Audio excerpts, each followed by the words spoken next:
retribution. Oh yeah, we want retribution. Oh yeah, we want retribution. Oh yeah, we want retribution. Yeah, we ran out of patience. Boil up with the cold hard hatred. I can feel the vibration. Feet in the streets, it's a new sensation. I wanna break faces on the pavement. I wanna make greatness look complacent. Adrenaline awakened, I can taste it. We can make an impact, grab and then take it. Like a disease, bring to their knees. Take for fantasy. Just like a wind, spread into the streets.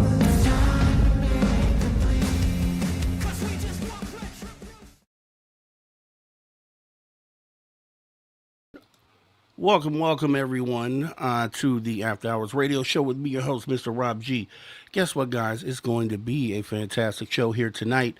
We were scheduled to have Tony Rodrigues here, and what it looks like is he may not be coming in for tonight's show. However, we're going to use a little movie magic, and we're going to end up playing the episode that we done with him previously. So guess what? We're still going to have Tony Rodrigues here tonight. For whatever reason, I sent out the notification to him a couple days ago. I see that he saw the message, but he did not respond to any of the requests tonight to come on the show. So, unfortunately, unless he pops in late, which I guess he potentially could, we're going to still have the Tony Rodrigues interview here, playing here from a previous interview that I did with him. So, guys, we're going to make sure that we still have a great time here tonight. I'm going to be here with you all night. We'll play the segments during the breaks. I'll come back in. We'll have some more conversation. We'll take it to the top of the hour. We'll do our hour 2 during the breaks. I will pop in for conversation with you, the viewer, and we will definitely end up doing it like that. The show must go on, right? So the show must go on.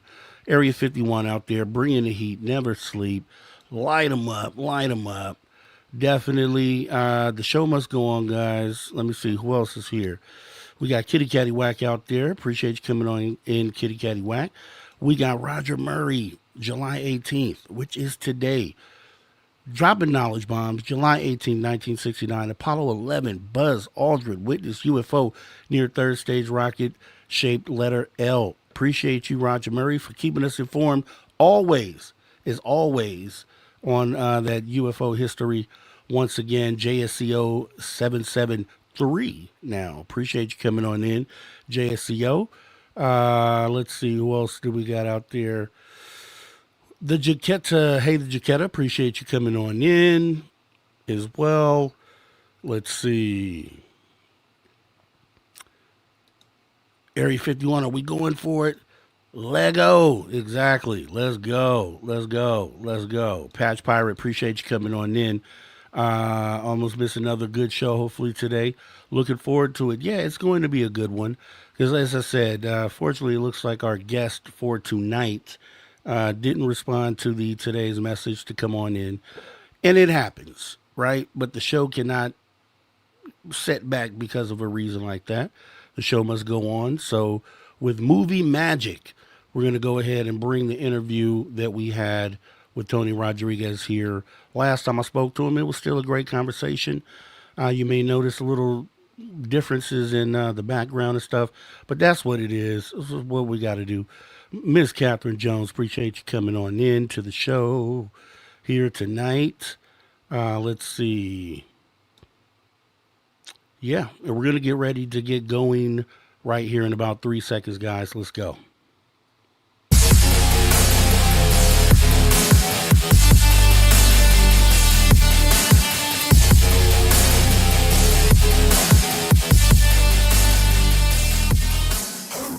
Greetings, social family. Welcome home. You just tuned your dial to Social Talk Radio, where truth and transparency matter the most. I am your host, Mr. Rob G, and tonight we're going to be broadcasting right here from sunny Southern California to all over those airwaves to you. We appreciate you coming on in. You can find us on X, Instagram, TikTok, Facebook, all at Mr. Rob G, YouTube as well. We'd appreciate you coming on in and showing some love. Also, make sure that you hit that like and subscribe button. We appreciate you coming on in. We're going to have a fantastic show here tonight as we end up talking about a previous interview that we did with the guest we have listed, Tony Rodrigues. It's still going to be a fantastic show. You can't stop that from happening as we get ready to get right on into it for the night. And with that being said, to keep for time's sake, let me go ahead and get us queued up to jump right on into that interview. I will see you guys on the break here, and let's get that going right about now. All right, this is the previous interview we did, Tony Rodrigues. Still a great interview, and we're going to go ahead and after each segment, I'll be right back here for the break to talk to you guys and see what's going on. So let's jump right on into it. Tonight as well for hours 1 and 2. Then we have Steve Stockton joining us on hour 3, along with Drew Banky with the After Hours wrap up, and then maybe some UFO and weird news. But jumping right on into the show tonight, we don't want to hold anybody up here, so let's go ahead and get our guest on in here. Tony Rodrigues is a secret space and classified programs experiencer and the author of 3 best-selling books, sharing his personal account in addition to teaching remote viewing, remote influencing phenomena, and long-term memory therapy. Tony actively speaks and hosts conferences focused on truth exploration, which is, I love that, helping others delve into deeper understandings of hidden realities. Sounds like an awesome conversation is going to happen tonight. You know I'm up for it. Let's go ahead and get ready to bring our guest in for the night. Tony, how you doing, Tony? Hey, Mr. Rob G. I'm doing really good, man. I love your intro. I love that music is rad. Appreciate it. Yeah, just you bring in the energy, and holy smokes, what a long night. You're making 2 hours with me and then some. So yeah, that's a good chunk of work. You know, it seems to fly by, though. That's the beautiful thing about it, especially when you're having a great conversation, which I definitely intend on having with you tonight. First time meeting you. Once again, connection. Shout out to Drew Banky. That's my guy right there, man. He always connects the connection when it needs to be connected. So Drew Banky, shout out to you, guy. And the stars aligned for us to be able to talk tonight. So let's go ahead and kind of jump right into it. Just the way we start off, first interview, anytime we do this, is finding out who you are, how you got started, what brought you into the phenomenon. Did you have any experiences young? Kind of what directed your path to where you're at today? Okay, I'll try to be quick about it. And for people that don't know, there have been a bunch of people that have come forward saying that they remember being what's called a 20 and back, right? So people being abducted by aliens, working for government alien programs in space for 20 years, and then being put back to the moment they were taken, only a few minutes later. So taken on a Wednesday night, live for 20 years, and put back by Thursday morning. Mm-hmm. So fresh hell is this. So it's hard to understand for people that never heard of it before, but you know what? Very soon we're going to get a disclosure that demonstrates it. And I would never go public. I would never speak publicly about it or have gone as far as I have if I didn't have proof to back it up. So things that substantiated that cannot be explained away. So that's what happened to me. I was 10 years old. I was taken. I went to school. I was in a school in Michigan, Southern Michigan, and was in the talented and gifted program. And one of the kids that met in there on Wednesdays he said, "My dad's an Illuminati. What's your dad do?" And we didn't get along. I bullied him. And later on in April of that year, his dad was the judge of the science fair, and he pointed me out. I walked by them setting on my exhibit, and he said, "Dad, that's that boy I told you about." That was a Wednesday morning, I believe April 14th, 1982, if I get my days wrong, right in there. And that Thursday, the day after, I woke up with a gray ET in my room, and I was abducted and lived for 20 years, some of them on Earth and some of them in space in the secret space program, which is a very advanced and developed society in our solar system, colonies throughout our solar system that work like corporations. Then I was put back. I woke up Thursday, April 16th, I believe, or Friday, April 16th, and went back to school. I was a different person. I was a completely different person. I had no memory of what had happened. Bleed through memories happened. I always remembered the first 30 minutes of the abduction. And then throughout my life, little bleed through memories would come different. It's not like a dream, a memory, you know how you got there, and a dream you don't. And so that happened all through my life, but I didn't understand why. I was like, when this is a memory, but when could that have happened? Because I also had my regular life that I lived straight through. When I was like 43, I think, 42, 43, in April of 2015, I got an MRI scan of my head. I was having headaches. My doctor said, let's check it out. So I got an MRI. And then 10 days later in May, about 10 days later, I know from emails. So I immediately sent emails to people. And so that's how I know the dates. But about 10 days later, I got all the memories back, big chunks of memory. I went, oh, shit. Whoa. And I had chunks of memory, like it made sense. Like all the little bits and pieces that I had remembered made sense. And when I started to look up the places on the earth that I remembered, so, I might be losing you guys already, but when I started to investigate the things I remembered, they were real. They existed. I found the houses. I found the place in Inucar, the place in California. I found places in Peru, towns I'd never even heard of, that all of a sudden in one day, I knew where the fishing hole was. I knew the history, when it was built.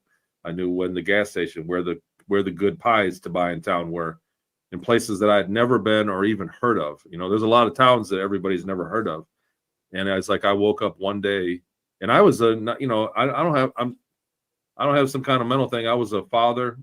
I was living in Maui. I was married to my ex-wife 23 years. I raised 3 daughters. You know what I mean? I was just a normal guy. And this happened, and I was like, man, I don't know what to do with this. And I thought, I cannot take this to the grave, because I started proving it to myself when I found the place. Like I knew about a town in Peru like that. During those 20 years, I was in a town in Peru for like 2 years.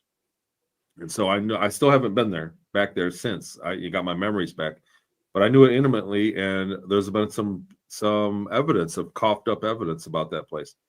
Then I was shipped off into the secret space program and off to a place called the Mars Colony Corporation for less than a year. And then off to a place called Ceres Colony Corporation. And Ceres is a dwarf planet in between Mars and the asteroid belt. And I lived there for a better part of a decade, 12 years up there. And when the Dawn probe went to Ceres in 2016, I was working with one of the ufology's top researchers, Dr. Michael Sala.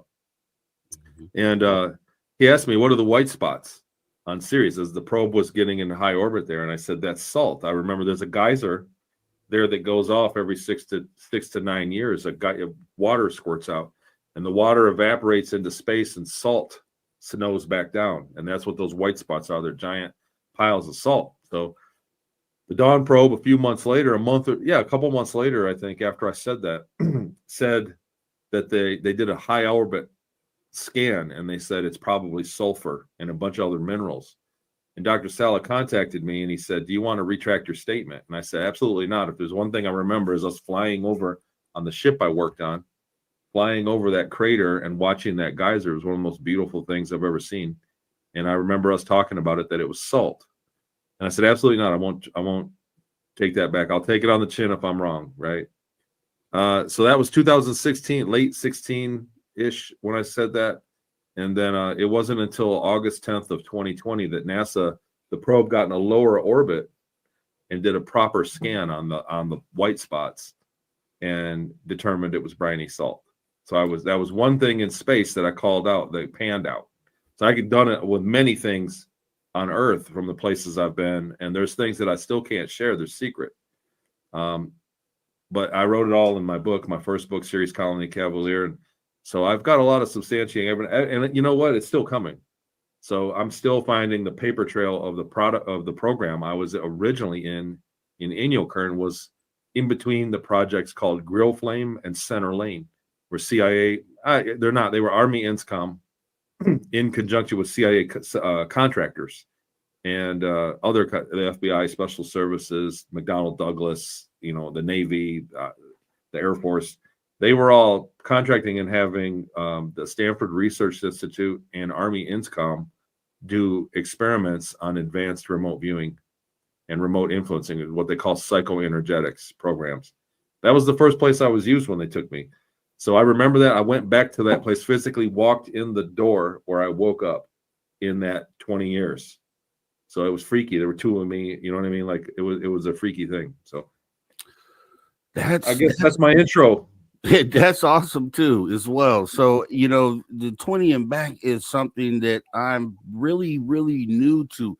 So forgive my ignorance in some of the questions that I may ask you. But as far as so when we talk about 20 and back, I've heard people talk about being in a program, and then once they start to gain memory of it, then they recall certain individuals that may have been there as well. Other people who have come out to say they've been part of this program.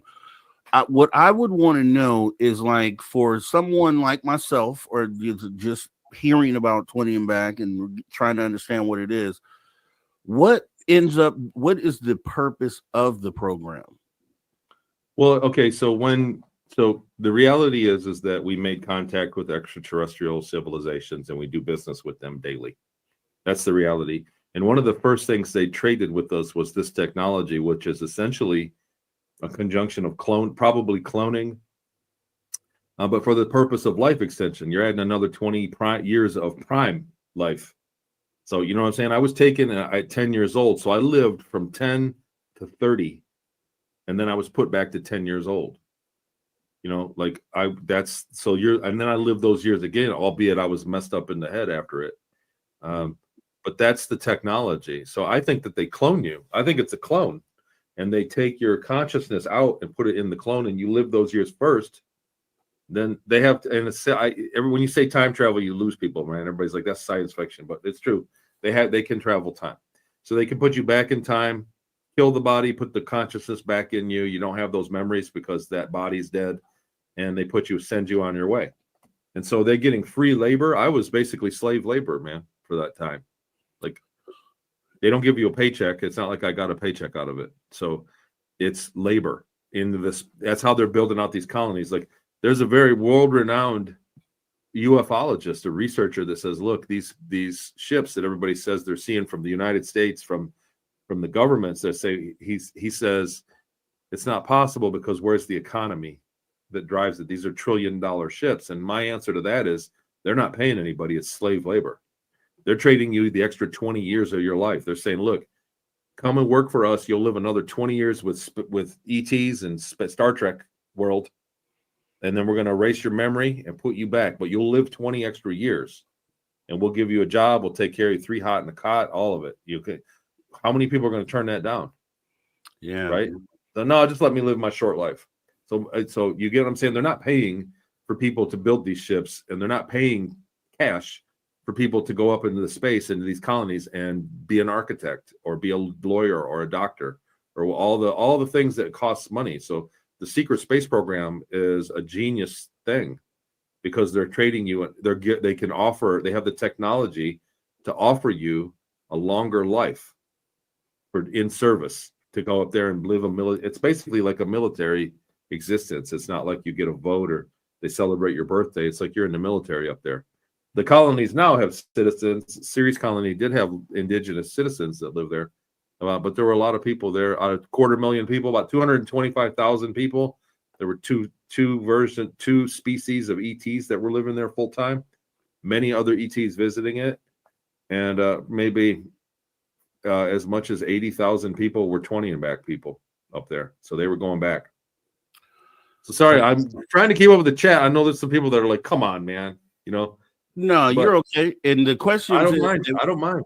The questions Swing it that at we me. get in the chat, yeah, and I'm gonna totally appreciate you being open to any and all questions. That's the excellent thing when having a conversation. But I do want everyone to know that we will be getting to your questions. You know, just make sure you put them in caps. That way I can tag them and save them for the end of our conversation tonight, guys.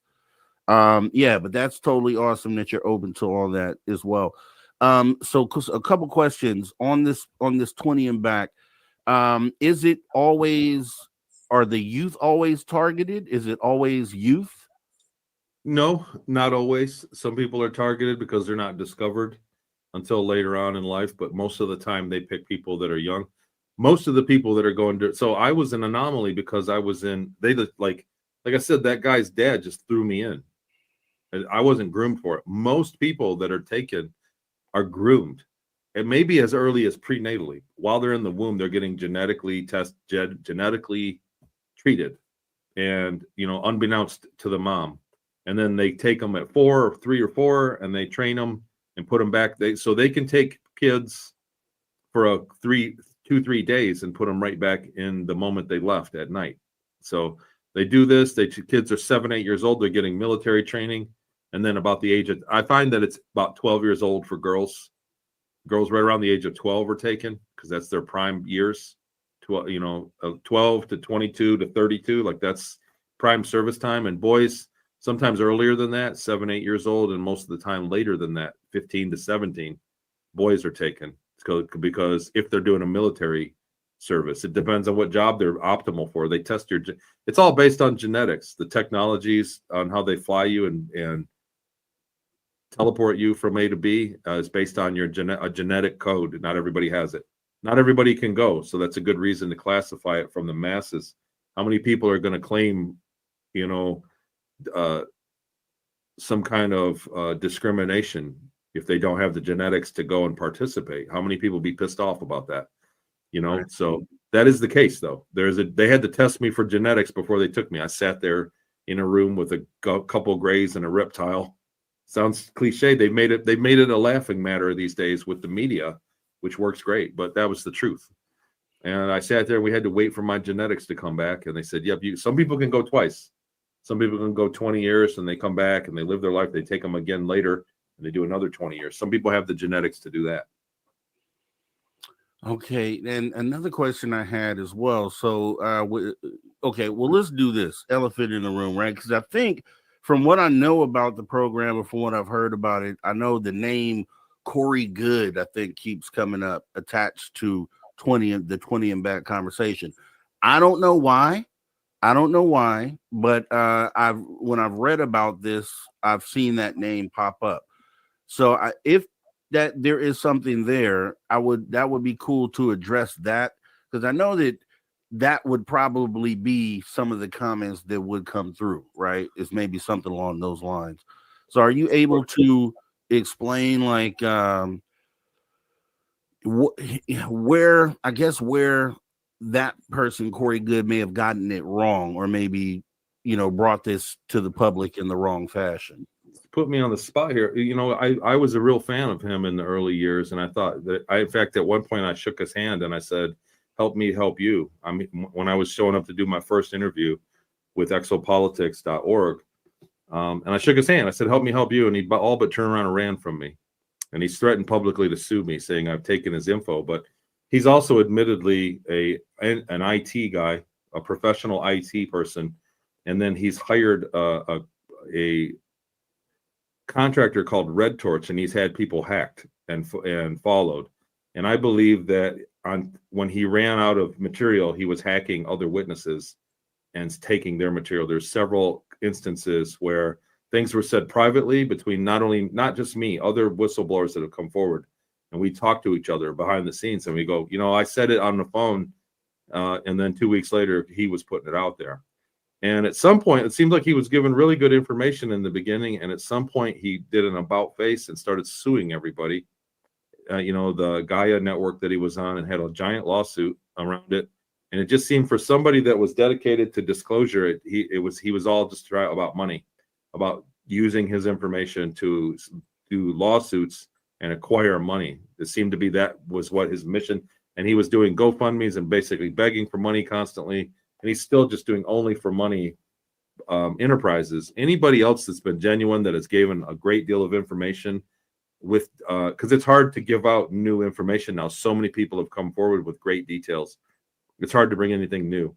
But anybody that's been credible, that's had a lot of proof, like we all just want to meet each other and talk to each other. We all really, most of the people that I've met that are credible, that have had experience in these programs, and even other fringe programs, like not even the 20 and back, but people that are taken into government programs, we all want to hang out with each other.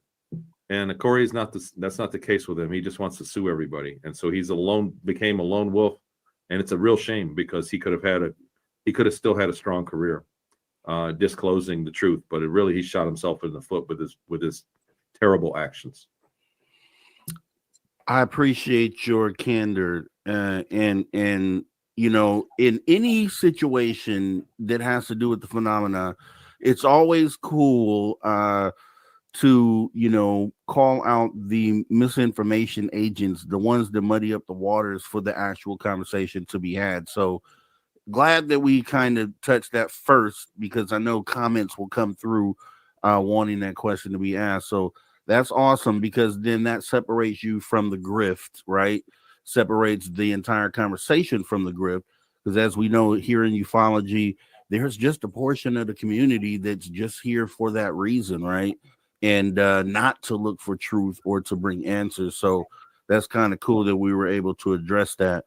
One thing I did want to know is, you know, when okay, with this 20-year period, as far as is essentially time is passing during that time, how does that future, and I guess you would know now that you're older, how does that future differ? How does that path differ from the path that you walked when you came back? Essentially, is there any difference there? It was like there were two of me experiencing the same era. So when I came back, you want to know something that was strange? So because I was taken in 1982, and it wasn't until late 86 or 87 that I was sold off into space.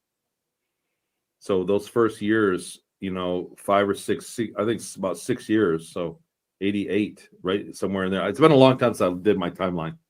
You know, 8 years ago, I did my timeline, really. So I've revisited a bit. But anyhow, there were parties that we were in, fundraisers, and it was the same music. So when I came back, when I heard music, there was an Aerosmith album that came out in the late 80s. You know, in 85 or 86, there was Aerosmith album came out. And when I was driving down the road with my brother,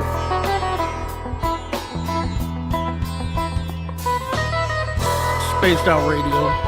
This is from Spaced Out Radio, guys, from about a year ago.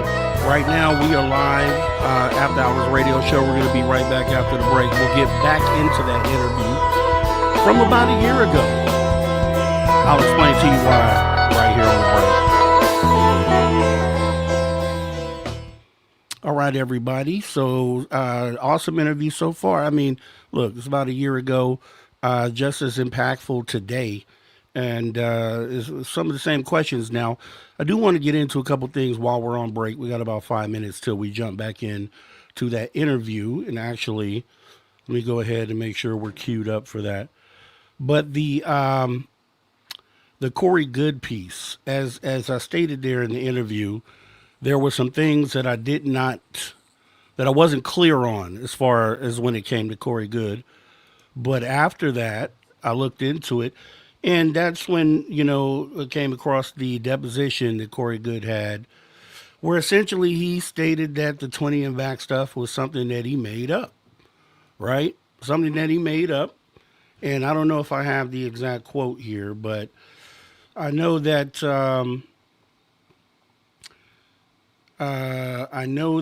he essentially stated he actually trademarked. This was one of the red flags a lot of people point to currently, which is the term 20 and back and also, I believe, the secret space program and other terms, a few other terms, I didn't write them down, that he actually trademarked those. So, meaning that no one else could use those terms. He trademarked them. Also, in the deposition film is out there for everybody to see. But in the deposition film, he essentially, paraphrasing, stated that he took memories that were possibly dreams and dramatized them into a story. So he actually said dreams and delusions, quote unquote delusions, that he dramatized into a story.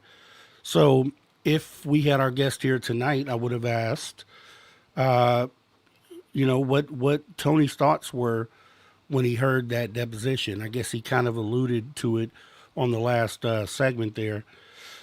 But, and then how do you separate, other 20 and back stories, or, just the whole 20 and back? How do you, with that being out there, right, in the community, that deposition, which is from 2022, just 4 years ago, how do you then go from that, and how does it not affect, what it is that you're doing currently? So I'd love to have that question answered here tonight. Maybe we'll get him in the future if he decides to do the show here, but that would have definitely been one question I would have wanted to know here in current time, current day. So, the interview, JSCO says, was a great interview. I appreciate that. And, we wanted to definitely make sure that we left it open to questions that skeptics would have, because, yes, this is the UFO community. Mostly they come in and watch the show, but we also welcome in skeptical opinions, and comments as well, which at the time there were definitely some skeptical comments in the chat when we originally did the show.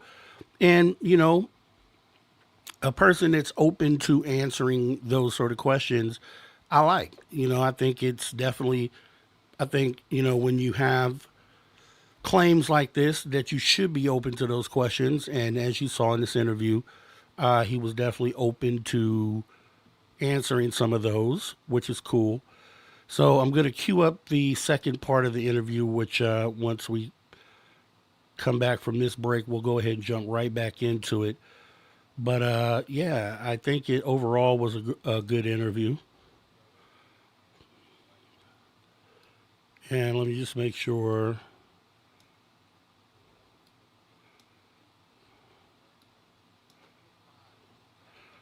Okay, I'm getting this queued up. Okay, we are set. And your questions during this during the viewing of the show here tonight would be awesome. So we got about a minute left before we jump back into this. I don't know if you can hear that.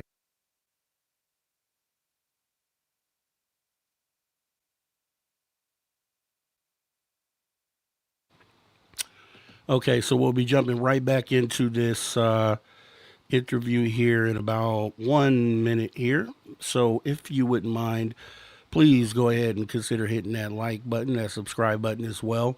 Once again, we had Tony Rodrigues scheduled for tonight for a live interview, but we have not heard back from him. So I guess that's kind of how it goes. Luckily, we were able to jump into an archive and grab the last interview that we did, which was still, as JSCO states, a great interview. I do agree, and we'll be getting right back into it here in about 30 seconds. I'll be coming back and talking to you guys during breaks so we can address some of the comments that you may have about what's being said. Definitely comment in the chat here, and I'll bring them up on screen real time as the conversation goes. So treat this as it's a live interview. And we are coming back here in about 5 seconds here, guys. Let's get ready to go.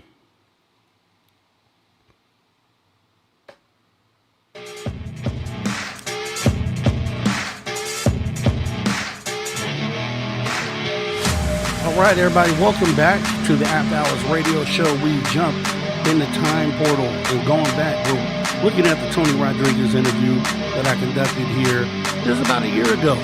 but still some great information in it, great interview as well. We're going to hop back into the second part of this interview that'll take us into our top of the hour break. So let's get ready to jump right back into that, and let's go. Tony Rodrigues. And we're jumping into Secret Space Program. We're jumping into 20 and back. You guys, if you're on social media, don't forget, though, you can follow us at any time. X or Instagram at Space Out Radio Show. We'd appreciate the follow, guys. As we go ahead and jump back into the conversation here with Tony Rodrigues. So we were talking the 20 and back. We were kind of getting into secret space. And I just wanted to kind of start this off because I know there's a lot of people out there. And look, you should remain skeptical always. You should have some level of skepticism in your approach to vetting information or, listening to a conversation like we're having tonight. Not saying that you shouldn't, but we know for a fact that, the government for sure has been up to some stuff that we could point to that you can consider it being insidious. You consider it being things you shouldn't do to citizens, things you shouldn't do to your military forces. We've examined a lot of that stuff. So, just starting off, right, we talk about Project Stargate with the remote viewing. So I've been under the impression, because of programs like that the government at some point has understood that we have some sort of, ability outside of the one that outside of what we know to be true within society. We think we only have these five senses. Sometimes those don't work very well, but I think it's because of the act of suppression that has been put on the people by powers that be around the world, and that we have the ability to do much more. So, with remote viewing, how does that kind of play into the conversation that we're having here? Like, where does remote viewing come in? I want to do a real blitz with you, man, Rob, just real quick, okay, for the people in the chat. Yeah. John Charles Moyen, another whistleblower, confirmed contacting me when we were kids, after I was abducted and before, in a rescue attempt. The Seattle house I described perfectly and accurately. Went back there and I knew my way around the area in Seattle. On my mom, I'd never been there, and I have all my witnesses. My sister, I'm the youngest of 5 kids. I can account for every moment of my life. I know my way around Seattle without using maps. I knew the house. I knew the people that own the house. I reported it to the government. I reported it to researchers. It was all real. And I called it all out in 2015, way before the Hillary Gate stuff. All of that happened. It's in my book. Peru. The town Puerto Tawantinsuyo, Peru, that I was stationed at in 82 to 84, January of 83 to the end of 84. I knew when the Plaza de Armas was built, and people from that town that lived there called and confirmed it. The C-46 Commando plane was found 2 years ago in Pucallpa, the exact same plane with the long-range variant, because that's the flight that it did. We were running drugs in the beginning. The plane, the series, the salt spots on series I called out was accurate about that 4 years ahead of time. The submarines that were converted into spaceships or overlapped with William Tompkins, who worked for NASA and had paperwork, was the first one publicly to say it, but I was the first one to say it behind the scenes. I'd never heard of him or met him, but I described the submarines, and that was overlap, and it was confirmed by William Tompkins, who was never debunked. Corey Good confirmed it as well, but he's been debunked many times. The Galactic Federation of Worlds did a flyby over our conference, the Galactic Spiritual Informers Connection, last week. Dozens of spacecraft and a TR-3B from the Earth Alliance flew over. Elena Denon called it out on that, and we've been all working together for years now, for 3 or 4 years. We've all worked together under the same pretense of this, confirming each other's accounts of what happened in space. So multiple overlap from multiple testimonies, and she called it out earlier that day and said there's going to be UFOs flying over. To my knowledge, nobody's done that in front of 1,000 people. There were 1,000 witnesses. The videos are all over. I've shared it in the chat. The overlap with other testimonies, Randy Kramer, Niera Isley, and John Charles Moyen. And lastly, the place at Inyokern, which I went, the building was still there.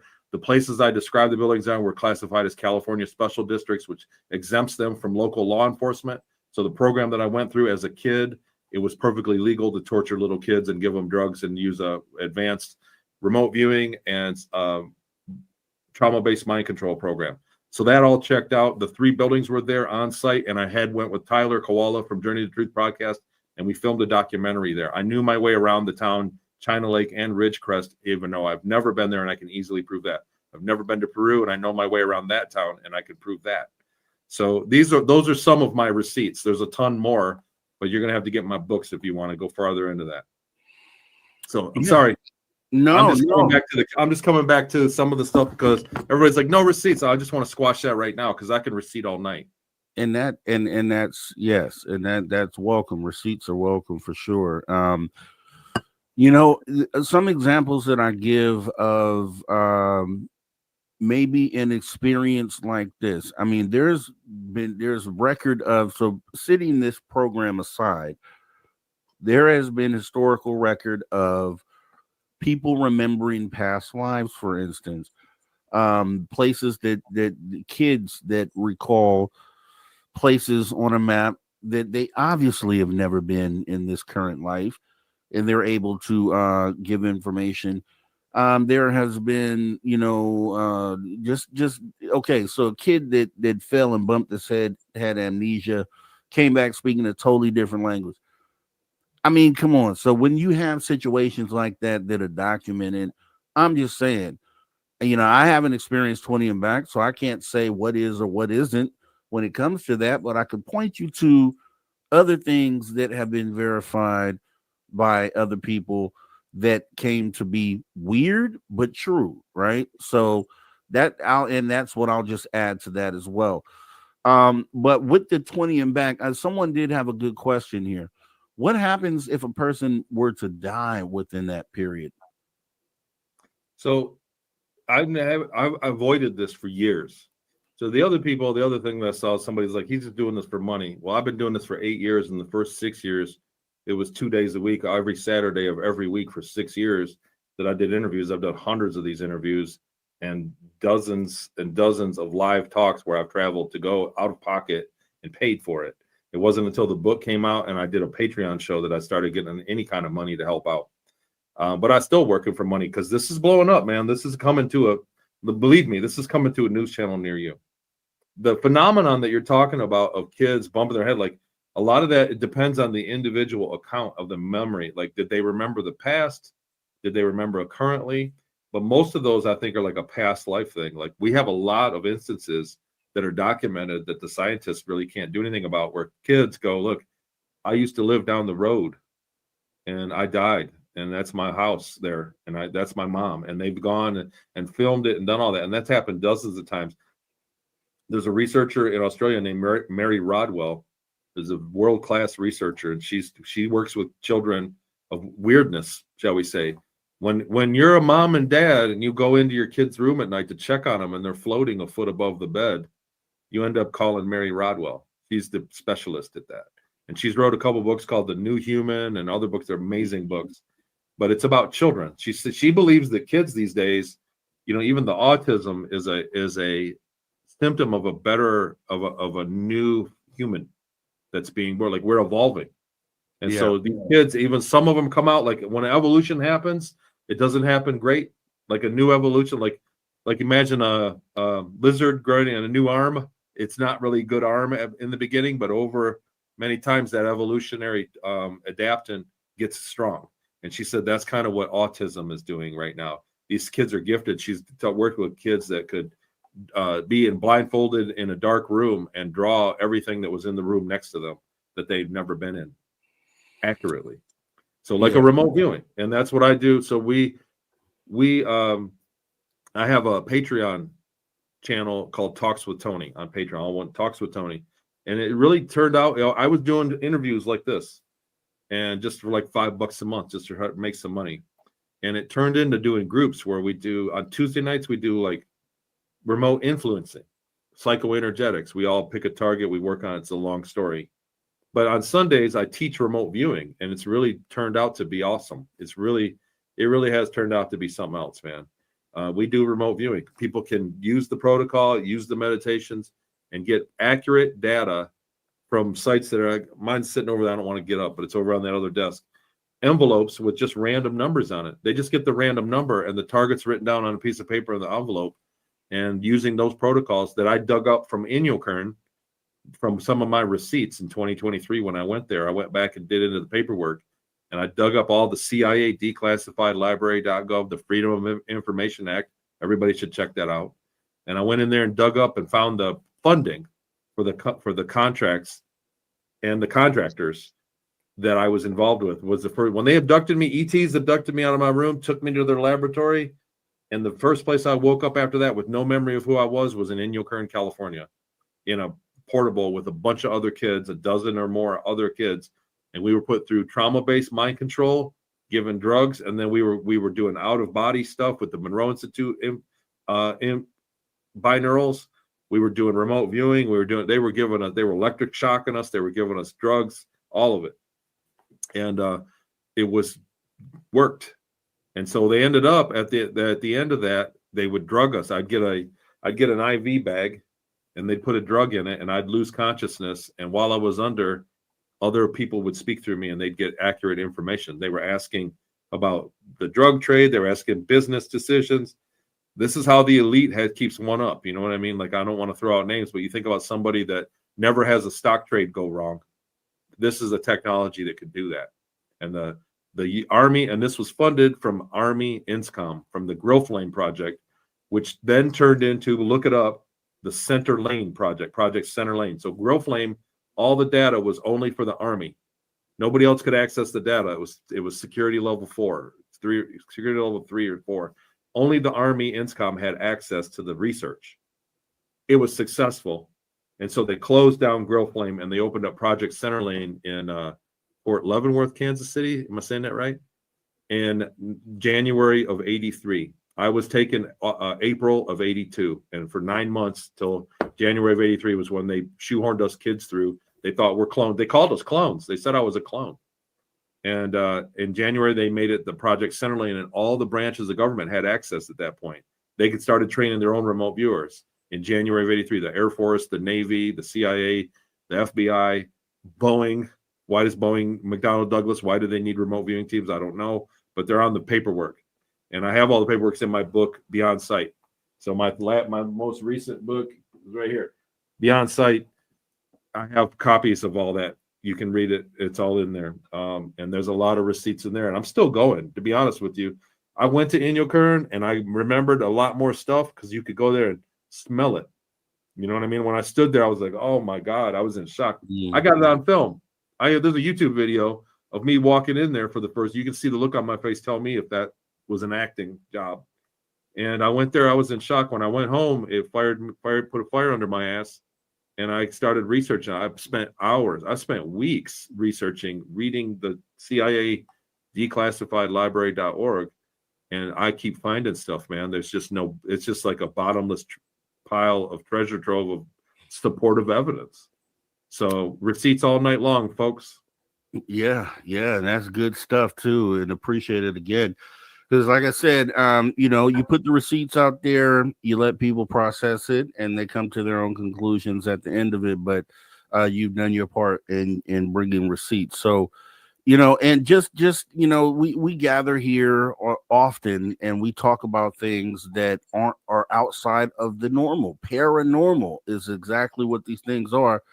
And it's just, it kind of blows my mind, and I've said this before within ufology, how that, we're in a field where we realize there are things that we don't understand, but then some people still take a view of, hey, that's not possible, or hey, that sounds crazy. When the thing is that anything is possible at this point. It's more is possible than we ever could have imagined, and that's kind of just the outlook that everyone should have, because it doesn't point to one particular thing as being the truth. It just says that, hey, we don't understand any of this stuff, and all this stuff could be true or none of it could be true. And that's something that we find out at the end of our journey after having these conversations. So, guys, just make sure you keep that in mind as we have these discussions. I would want to know, because this is obviously, one and the same with Secret Space Program.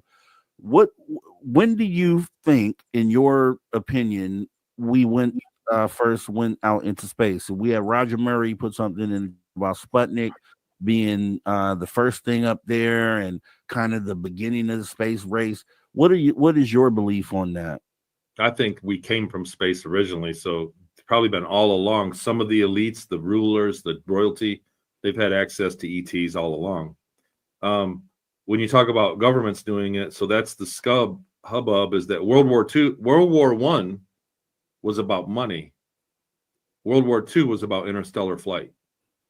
So when the Germans made contact, the Maria Orsic story, probably true, and the Germans made contact, they got a big chip on their shoulder and thought they could just bully everybody around because now they had access to ETs that were telling them how to build better tanks and better planes. So the ETs couldn't intervene, but they could give them tips, and that's what happened. And so they became bullies and tried to take over Europe, and the rest of the world outperformed them because there were other ETs involved with the elite societies that were already running the U.S. and other countries, the allied powers. So proxy wars. Dr. Sala's first book was that on exopolitics, is that we fight proxy wars for different factions of ETs in space. So because they're inadvertently interacting with our leaders. Our leaders are subscribing and working for one faction over another. That's why the world is cut up the way it is. So the Germans got into space just before World War II, like in the 30s. They went up there, and then everybody else wanted the technology, so a war broke out. After that, the Soviets and the United States knew about it. They knew they had to get to the moon. Like that's the test. Like once you go to the moon, then the ETs will talk to you, right? Then you're one of them. Once you go to another world. So the Soviets had the space race and and then as soon as we got up there, we went to the moon for a few years. We quit going because they were like, okay, now you can join our federation, our galactic membership, and then it became secret. So they started going, but then they got anti-grav. The ship that's in that video that I shared on the YouTube channel, the TR-3B, that's on believe me, I got more video than that. I'm going to cut up and be sharing over the coming weeks. I'm going to be beating people over the head now that I have video of a ship from the Galactic Federation of Worlds last week that was called out by Elena, who I've tried valiantly to stick up for and validate, but nobody believes her, and she gets attacked from every angle. So now that she's done that, you can't dismiss her testimony, and you can't, and by proxy, you cannot dismiss mine. So I'm going to beat people up with those pictures till I die. But that just happened. And that is also a symptom of disclosure. Now they're doing that publicly. They say they're going to do another flyby at the next GSIC conference in the UK next summer or next spring. I can't. Don't quote me on that. I'm not an organizer. I don't have a dog in that fight. But I'm just saying, man, when somebody can call out and say, hey, go out there tonight at 8:00, there's going to be a fleet of UFOs flying over. And you go, yeah. Because everybody has a Skywatch. Everybody sells you tickets to a $200 CE5 Skywatch, and nothing happens. And you go out there, and when they do it at 8:00, and there's UFOs coming in and skipping off the atmosphere, and triangle, the famous triangle that everybody's caught in the act for years now, for decades, people witnessed this triangle, but nobody believed them. I got a picture of it on my Facebook. We saw it. Me and 1,000 of my friends saw it and all took pictures of it last Friday. So sorry, I got a chip on my shoulder, man. I don't want to sound aggressive. No, it's actually please do actually. Because yeah, go ahead. I wanted to point out what you were saying, that on this show you allow these paranormal parapsychology conversations to take place. No, they're not all true, but they're all a part true, right? So not everybody has all the pieces, but the pieces are real. And if we don't have the conversation, then the secrecy has won. They right. Get away with abusing us because they do it in secret. And so right. Taking the secrecy away is the first step to combating it. You know what I mean? It's that's the first thing we need to do, and you're doing it. So I just want to say thank you for that. And the people and I get it, man. Believe me, I've had it. Dude, there was a and the full word, not the, you know what I'm saying, the F word, F Tony Rodrigues YouTube channel. When I first came out years ago, the dude was telling me he was going to beat me up, and I get death threats. I get all kinds of hate, man, for what I'm saying, and all I'm doing is calling it the way I see it.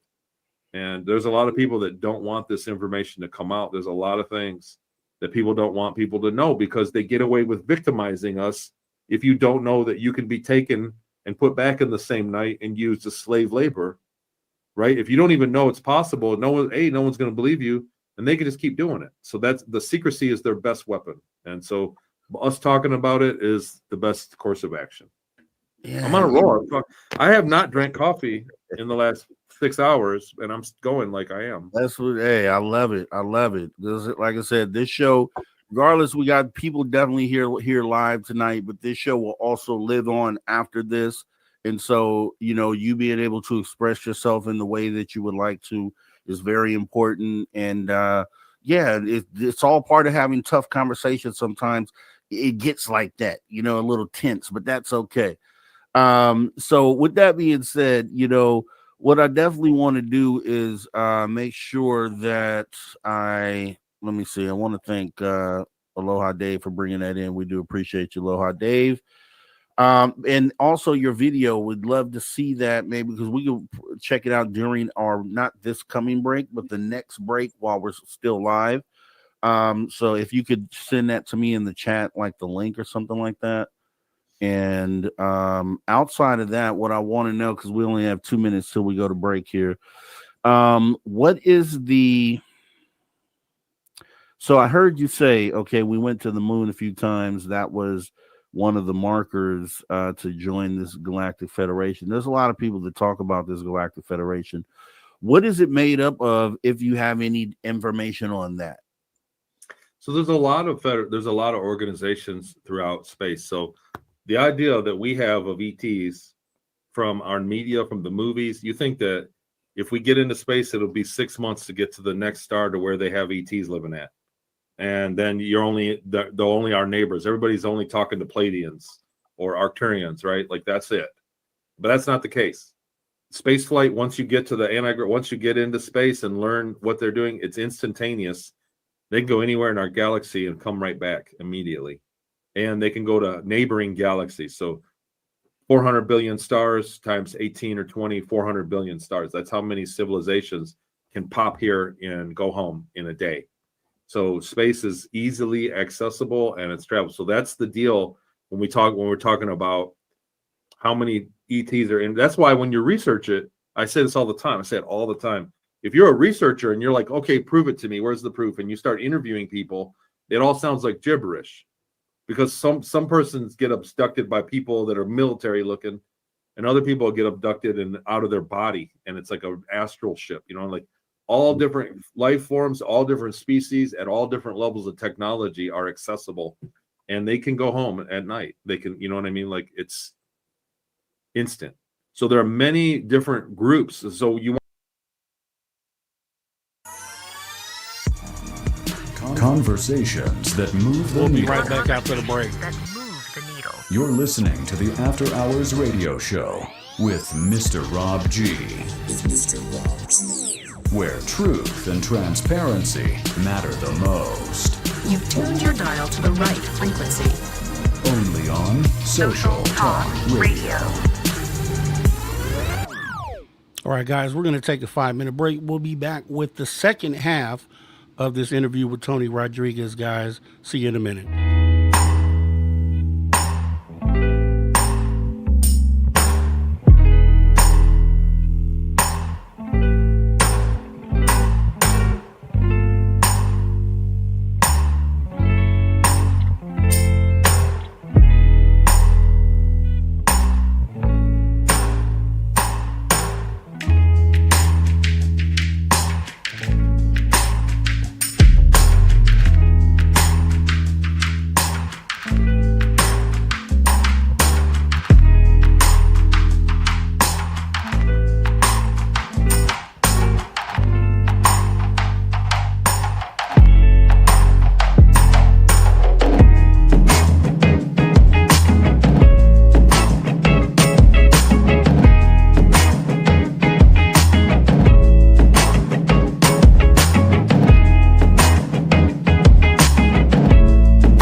All right, everybody. Welcome back to the After Hours Radio Show. We are in the second hour, and we're going to be jumping right back into our pre-taped interview with Tony Rodrigues. We did this about probably about a year ago. Information is still relevant. Interview is awesome. So make sure you tune in for that. Also, don't forget to leave a like for this as well. And we're going to be coming back here in about 5 seconds here, guys. So we'll go ahead. I'll get you the intro and we'll jump right back on into the interview. Here we go.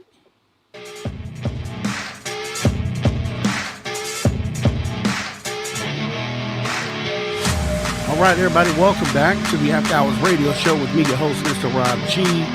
We are viewing a fantastic interview, a previous interview I did with Tony Rodrigues. It's been awesome. If you missed any of it, obviously, as we did, we jumped in the archive to get it. You can also jump in the archive to rewatch it if you missed any of it right here on the Social Dig. And we're going to go ahead and jump right back on into it. Let me go ahead and get you guys set up for this.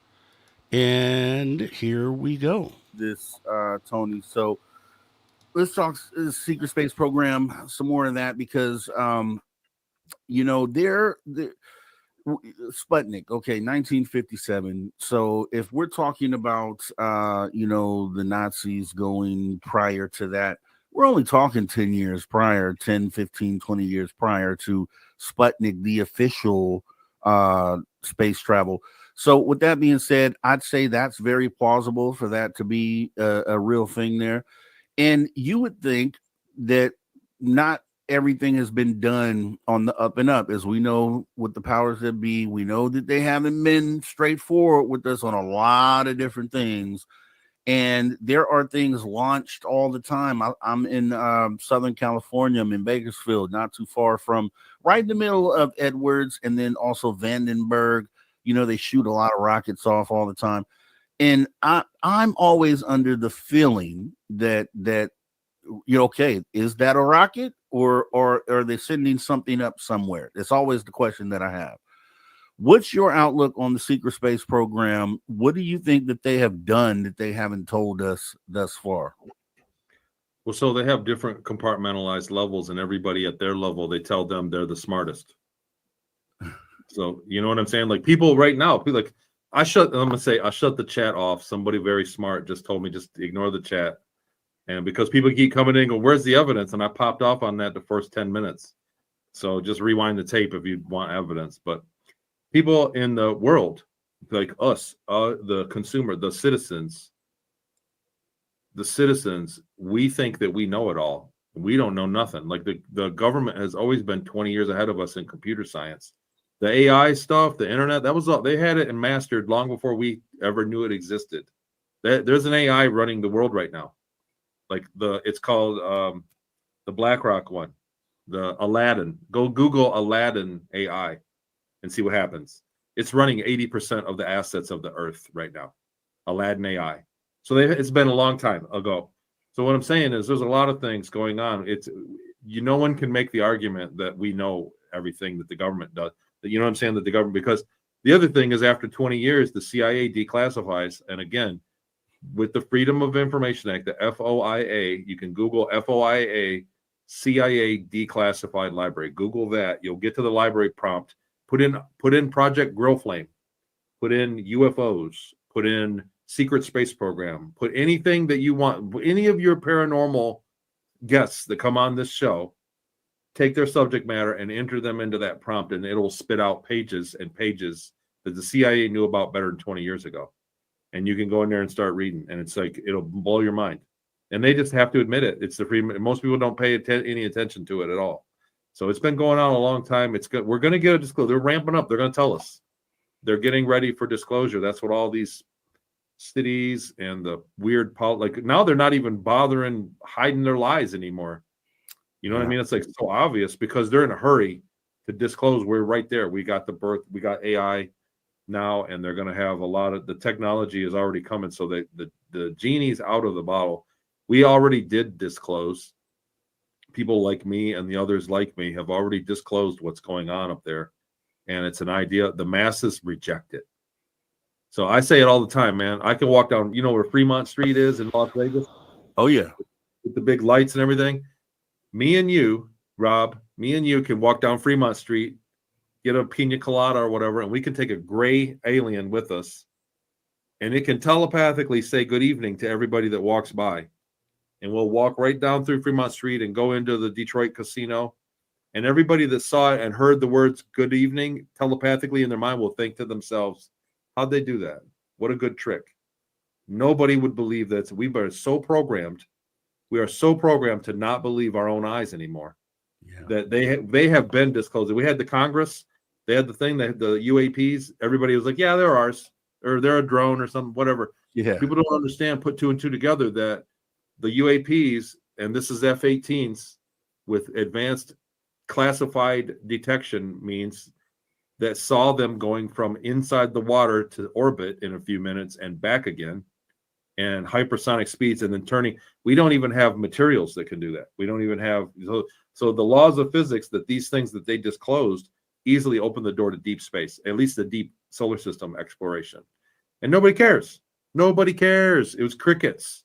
Like I said, last week we had UFOs flying over us and we got it on camera.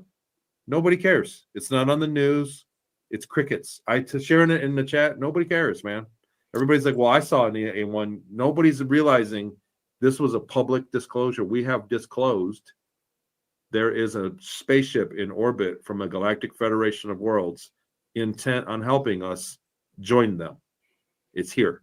And so we got to get our act together. But nobody, I'm telling people right now, like I said, you're sharing videos, and this has been going on for years. Nobody gives a shit. Everybody's too caught up being programmed about it, man. You are absolutely right about that. I've had my own sighting. I had 47 objects fly right over my head in the middle of the day. And so, yeah, I know these things are here, and you're right. We're just so programmed. It's just society, the way the stigma has been laid down on everyone. You're crazy if you believe anything like that. But the thing I always point to is that let's just take a step back. Let's talk about what we do know. We know that we're on a rock floating in space that's traveling thousands of miles per hour around a ball of fire. We know that. And so we also know that potentially, from what scientists believe, that space is infinite, doesn't end. If you can understand that, then you should really be open to anything else being possible. Those two things right there sound bananas, bonkers, and they've been proven essentially. So with that being said, you got to be open at least to hearing the information and then vetting it to figure out what you think about it. But that immediate dismissal of information is what bothers me. Is that, just like you said, you could bring an alien right there in the middle of Las Vegas, and people will question if it's a guy in a suit or, and it's pretty sad. And the way that AI is set up, that's interesting. You bring that up because in a world or in a society where we're already being suppressed as far as who we are as human beings, our potential, we're set up now because of social media and the fact that even now we're doing this show, it's over the internet essentially. For a lot of people, they're on the other end on their keyboards or their phone devices, and anyone, if we're not sitting here like we're doing now and talking on camera, everything is words that are typed or AI voices potentially, things of that nature. So I think that just further clouds up the conversation, because then you can activate all sorts of bots that talk against what it is that we're trying to bring forward to the public. And I think that's just a big problem. But I'm with you on that. And I always try to figure out the best way to have the conversation where we're not really just coming from a side that just says, hey, all this is real, believe it. We're really just sitting here saying, hey, here's evidence, right? Let's put it on the table, and then let's talk about this. Let's talk about what we have. So with that being said, you mentioned something earlier that I feel that I resonate with, is that we came from space potentially, right? So what is your theory on that? I just want to hear your theory. Where do you think we came from? How do you think that all happened? Well, the official record doesn't make any sense at all. The official record is that there were sort of people like men around the world, the out of Africa theory, and then everybody walked and became these different races, and it all was just like 200,000 years ago. That's the story. 200,000 years ago, there was some version of us that was more like in between us and an ape, and we just started, making nuclear powered supercarriers in a short time. You get what I'm saying? Like all of a sudden, we had senses of humor. And we were like telling jokes, and we got smart all of a sudden. There's just no way that happened in a blink of an eye in 200,000 years.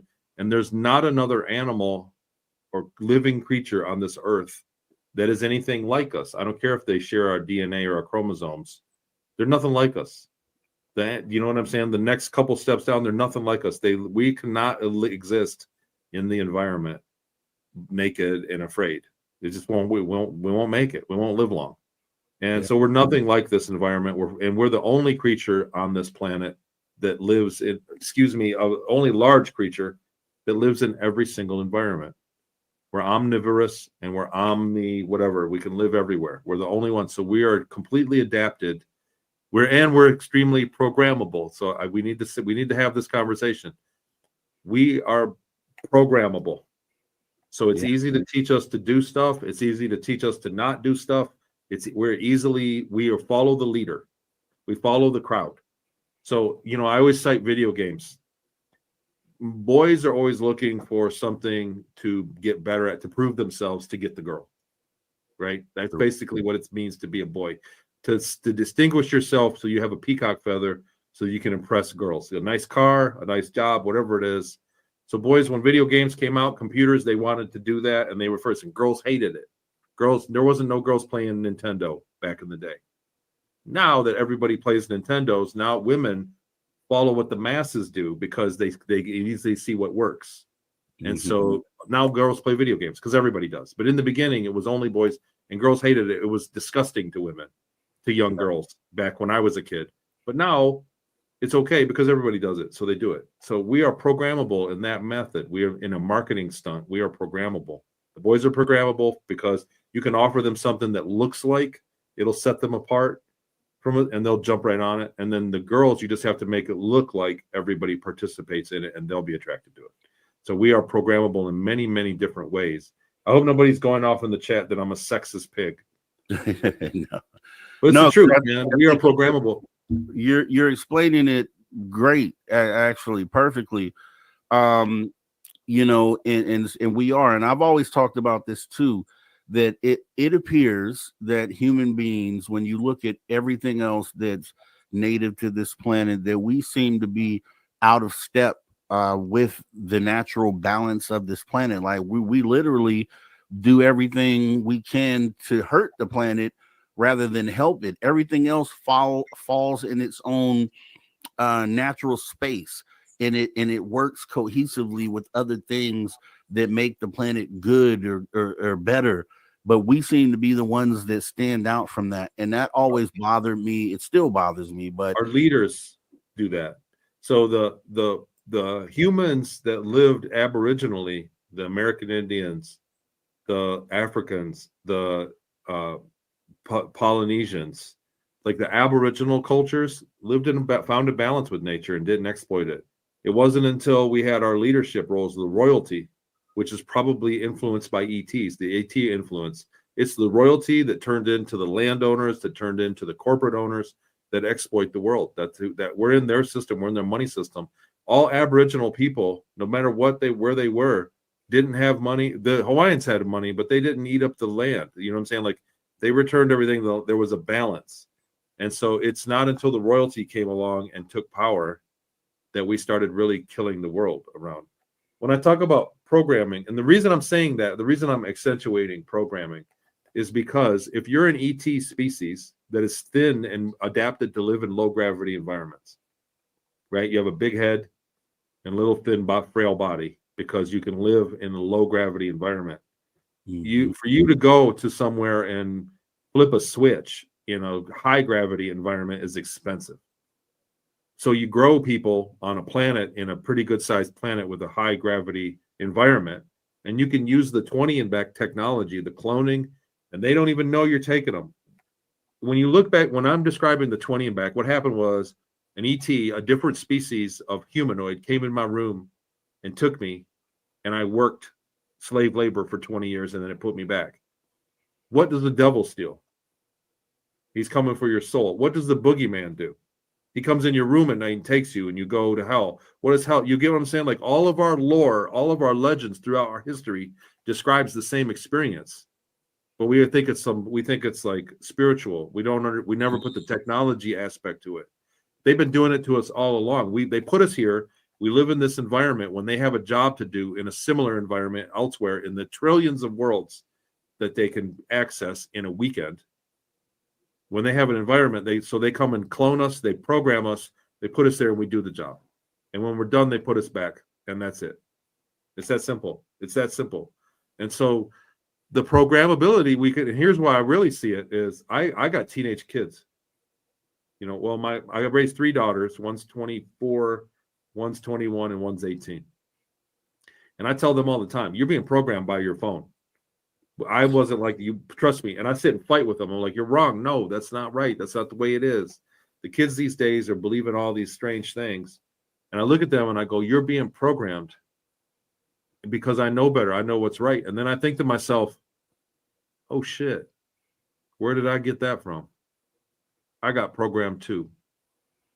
yeah, You know what I mean? It's an epiphany. What you believe, me and you believe from our generation, and I don't know how old you are, but from your generation you grew up in, we got programmed too by the cartoons and the news and the newspapers and all the songs, the radio, the songs on the radio.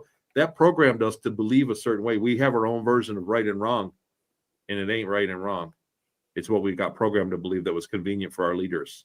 And nowadays, our leaders have a convenient thing that they want our kids to believe, and they're believing it. They're not trying to hear it from dad. I'll tell you that. yeah. I mean, it does feel like, truthfully, when we, because I have my views of society, because I've been able to now step outside of the circle and look at society from 10,000 feet and then say, okay, we're not supposed to be doing that. That whatever that is, that's not what we're supposed to be doing. And you have a lot of people, especially in this time, that are hopefully waking up. I was optimistic that the younger generation, and maybe that's why, technology has merged itself into the youth at this critical time, is maybe because we're on the cusp of having that young generation wake themselves up right? But then they throw another obstacle in the way to kind of take their attention off of that awakening process. And I'm just thinking of this in the moment because it makes sense that you would, if you had, we worked ourselves all the way down, because usually, okay, you live life, you know, 40, 50, then you wake up and you're like, whoa, what have I been doing this whole time? This is crazy. Society is wild. I don't want to do this anymore. You know, let me pass on and go to this next stage. I used to always wonder why older people said that. Are like, man, what is the mindset? How could you get tired of something? But it's because you see all the tricks and things that happen over time. Then you see society for what it is. And you're like, dude, I'm done with this. Get me out of here. Right. And we've worked our way down that chain now to where you're younger and younger, where you're having your awakening. And we're almost at the point where kids would be the generation that would be awakened. And now we get social media and things thrown in their face, things to really suppress and occupy. It's like a new tool or something along those lines. I don't know what you think about that, but when we get to having these conversations, that's where my mind goes. It gets kind of crazy, man. So. Well, you can see that there's a very real effort to provide kids with a role model of what kind of relationship should be. So, you know, I started looking at it and I was like, because I watch my kids, right? And they don't want, you know, they don't really care about the nuclear family model of life because they're not presented with that like we were. And I look at it and I go, man, they're trying to lower the population. And then I look back at it and I thought, well, when were they, what were they doing when they wanted to increase the population? Right. And I look back and I looked on the census. There's a lot of census data that's worth, you know, maybe I'm just a person that likes to research weird facts because I know, because of what I remember, because of my time and space, I know that it's all BS. And so I'm always looking at the, you know what I mean, trying to read between the lines. When you look back at the census data, after World War II, they had the baby boom in the 50s, right? So it was World War II, and MacArthur wanted to go into China and Asia and take it over, and they said no. And so we had the baby boom, the big spike. Everybody was like, and my mom would tell me about it back then, like they didn't have birth control, and they were still, you know what I mean, like really wild. Everybody was, and it doesn't sound right when you think about how people are now. Like back then, just everybody was just like, it seemed like a free-for-all. Everybody's getting pregnant. And so they had this big population spike. People were behaving weird. And those kids that were born in that time grew up to be perfect soldiers' age for Vietnam. It was 20 years before Vietnam. So the kids that, you know what I'm saying? They had a big spike in the population and bang, 20 years, 18 years later, they had a war. And I went, well, that's weird. So when's the next spike in population? And that was like 80 to 86. And what happened 20 years, 18 years after that? 9/11. They had another war, another big war. And now they had those come to a conclusion and they're getting rid of the population. But you get what I'm saying? Like, I can go on I can talk conspiracy wise all the way, but like you said, when you step back 10,000 feet or whatever from the facts and look at what's, you know, if I were in charge of everything, would I be letting this happen or why would I do this? And it's clear that they are curtailing the population. And in fact, the facts, you know, this year, or it was last year, I think it was 23, was the first year that more people died in America than were born. Wow. So the United States is at a negative population rate right now. And all of a sudden they're flooding the borders in desperately to bring people in to raise the population. But you know what I'm saying? Like there's a global influence. And Europe's been like that for a long time. Japan is paying people to move to Japan. Yeah, I heard. They'll pay you money to move there because their birth rates are so terrible there. So they're not even going to be Japanese after a while. That's the other thing. Yeah. You know what I mean? Like the face of the public isn't even going to look the same. You know, I have my own theories about what they're doing with the African American populace. So, Let's hear it. We got about remember I don't know how old you are, and this is I never want to insult anybody or touch on the same thing, but you remember when commercials were like, right, you know, just white people, and then all of a sudden it's now the typical commercial globally, and it's in Europe too. is a African American male and a white female as the couple, as the role models. Mm-hmm. Right. And so they started doing that. It was like 15 years ago, maybe. When did they start with that? It was like 15 years ago. I'm probably close to that. That's what I noticed. Yeah. And now finally, and my problem with that was I never had a problem with it, but I was like, I want to see the women. Why isn't there an African American woman that's beautiful for me to look at on the commercial? You know what I'm saying? Like, I wanted to see the flip of it. If you're going to have interracial commercials, don't always just have the guy be black. Have them the other way. And so now we're starting to see that too. So touchy situation. I feel like I'm gonna get myself in trouble. No, I mean, that's okay. We have tough conversations. But and I'll say this. However, when you look at that time when those commercials started, when you look at the census data, the African American population was about 13% of the United States. Now they're 11%. So those role models are producing interracial couples at a higher rate than ever were in history, and their offspring are not being considered African American. They're a mixed. So you get what I'm saying? Like, there's a real danger there. If I were an African American person, I'd be screaming that from the rooftops. Like, you know what I'm saying? I know exactly what you mean by that for sure. There's definitely, yeah. I mean, that's a whole nother topic, but I know what you're talking about. We're going to go ahead and go into our last break here of the night, right here on the After Hours Radio Show with me, your host, Mr. Rob G. Les Diaz says, Mr. Rob G is on. Hell yeah. I like that. We'll be right back after the break.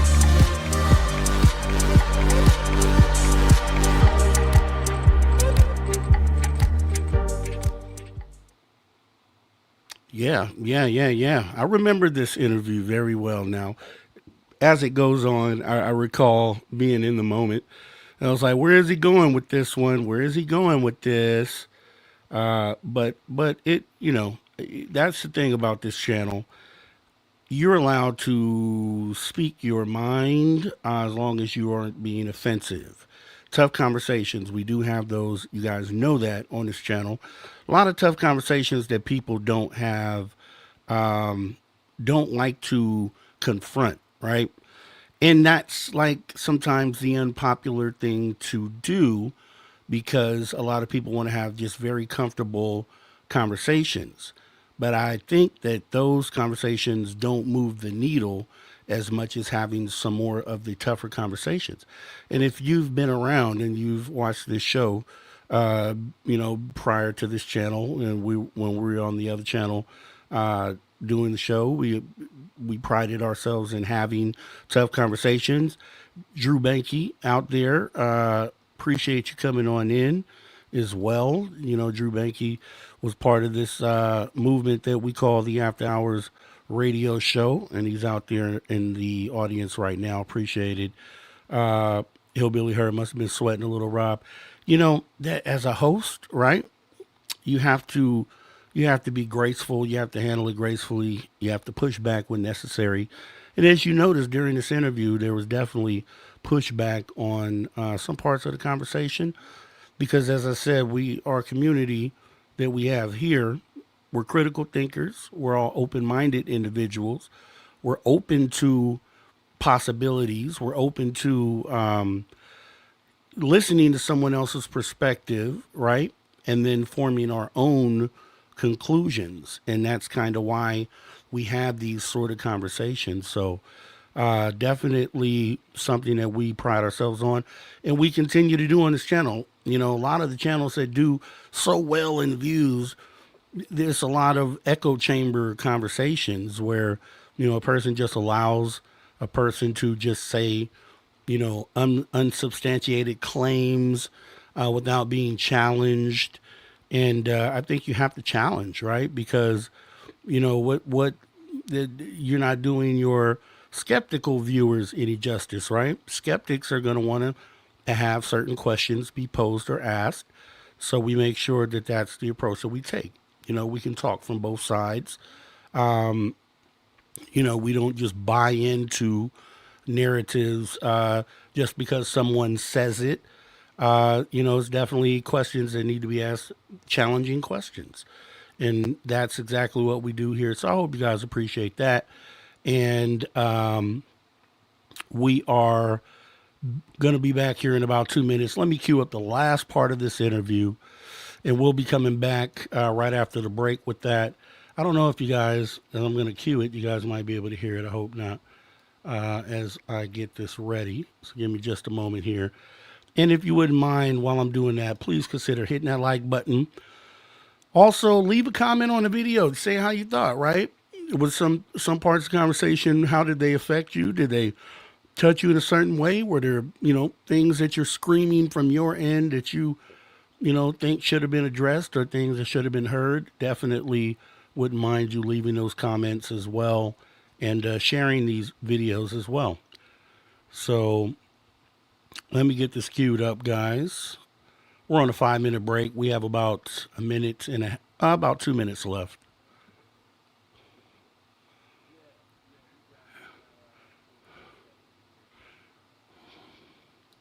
I think we have.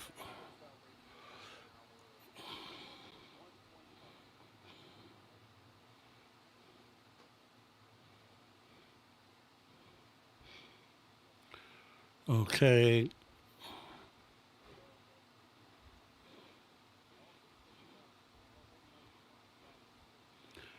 It'll be just a moment here, guys. We got about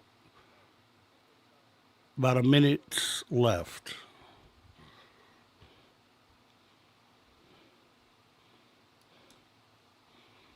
All right, we are queued up. Lex Diaz says, I like that Jimi Hendrix poster in the background. This one right here, Jimi Hendrix. And this is one of those velvet black light posters. So is the Led Zeppelin here. And on the back of, I don't know, I forgot which one. On the back of one of these, I have this vintage, like 1970s. It is also a velvet poster, and it's the Jolly Green Giant poster in green, for cannabis. So back then, obviously in the 70s, we're talking the hippie movement and all that. So it's pretty awesome. I might flip it over one day so you guys can see it. But we're coming back here in about 15 seconds, and we'll get to the last part of this interview, and then we'll come back and wrap it up. Got about 5 seconds left here as we come back. And here we go.